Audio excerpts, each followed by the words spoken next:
Lucas, capítulo 11. E aconteceu que, estando ele a orar num certo lugar, quando acabou, lhe disse um dos seus discípulos: Senhor, ensina-nos a orar, como também João ensinou aos seus discípulos. E ele lhes disse: Quando orardes, dizei: Pai, santificado seja o teu nome, venha o teu reino. Dá-nos cada dia o nosso pão cotidiano e perdoa-nos os nossos pecados, pois também nós perdoamos a qualquer que nos deve, e não nos conduzas em tentação, mas livra-nos do mal. Disse-lhes também: Qual de vós terá um amigo, e se for procurá-lo à meia-noite, e lhe disser: Amigo, empresta-me 3 pães? Pois que um amigo meu chegou à minha casa, vindo de caminho, e não tenho que apresentar-lhe. Se ele, respondendo de dentro, disser: Não me importunes, já está a porta fechada e os meus filhos estão comigo na cama, não posso levantar-me para te dar. Digo-vos que, ainda que se não levante e dar-lhes, por ser seu amigo, levantar-se-á, todavia, por causa da sua importunação, e lhe dará tudo o que houver mister. E eu vos digo a vós: pedi e dar-se-vos-á, buscai e achareis, batei e abrir-se-vos-á. Porque qualquer que pede recebe, quem busca acha, e a quem bate abrir-se-lhe-á. E qual o pai dentre vós que, se o filho lhe pedir pão, lhe dará uma pedra? Ou também, se lhe pedir peixe, lhe dará por peixe uma serpente?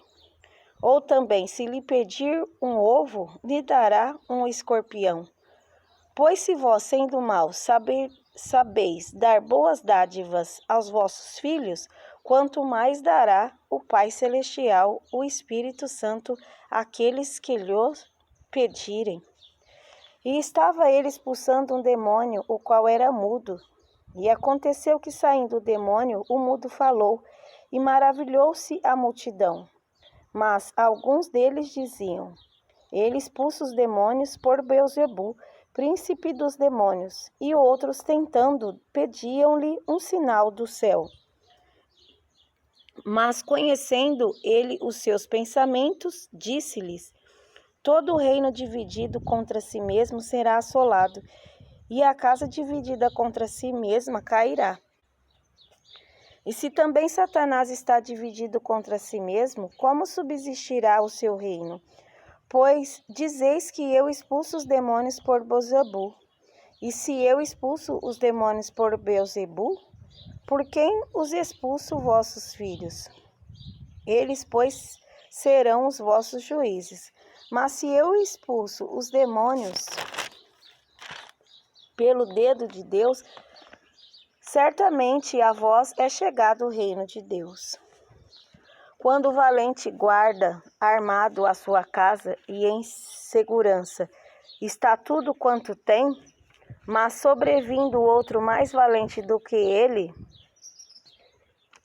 e vencendo, tira-lhe toda a sua armadura em que lhe confiava e reparte os seus bens, e reparte os seus despojos. Quem não é comigo é contra mim, e quem comigo não ajunta, espalha. Quando o espírito imundo tem saído do homem, anda por lugares secos, buscando repouso, e não o achando, diz: Tornarei para minha casa donde saí. E chegando, acha varrida e adornada. Então vai e leva consigo outros 7 espíritos piores do que ele, e entrando, habitam ali. E o último estado desse homem é pior do que o primeiro. E aconteceu que, dizendo ele estas coisas, uma mulher dentre a multidão, levantando a voz, lhe disse: Bem-aventurado o ventre que te trouxe e os peitos em que lhe mamaste. Mas ele disse: Antes, bem-aventurados os que ouvem a palavra de Deus e aguardam. E, ajuntando-se a multidão, começou a dizer: Maligna é esta geração. Ela pede um sinal, e não lhe será dado outro sinal, senão o sinal do profeta Jonas. Porquanto, assim como Jonas foi sinal para os ninivitas, assim o Filho do Homem o será também para esta geração. A rainha do sul se levantará no juízo com os homens desta geração e os condenará, pois até dos confins da terra veio ouvir a sabedoria de Salomão. E eis que aqui está quem é maior do que Salomão. Os homens de Nínive se levantarão no juízo com esta geração e a condenarão, pois se converteram com a pregação de Jonas. E eis que aqui está quem é maior do que Jonas. E ninguém acendendo uma candeia a põe em oculto, nem debaixo do alqueire, mas no velador, para que os que entram vejam a luz.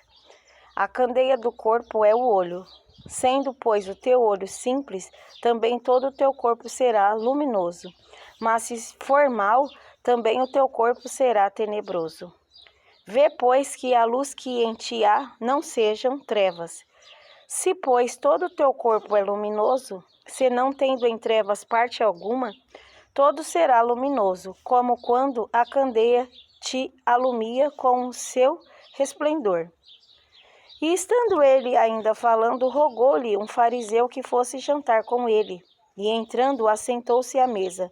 Mas o fariseu admirou-se, vendo que se não lavara antes de jantar. E o Senhor lhe disse: agora vós, os fariseus, limpais o exterior do copo e do prato, mas o vosso interior está cheio de rapina e maldade.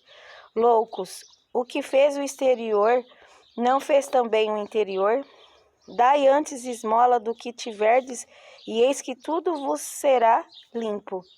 Mas ai de vós, fariseus, que dizimais a hortelã, e a arruda, e toda a hortaliça, e desprezais o juízo e o amor de Deus. Importava fazer estas coisas e não deixar as outras.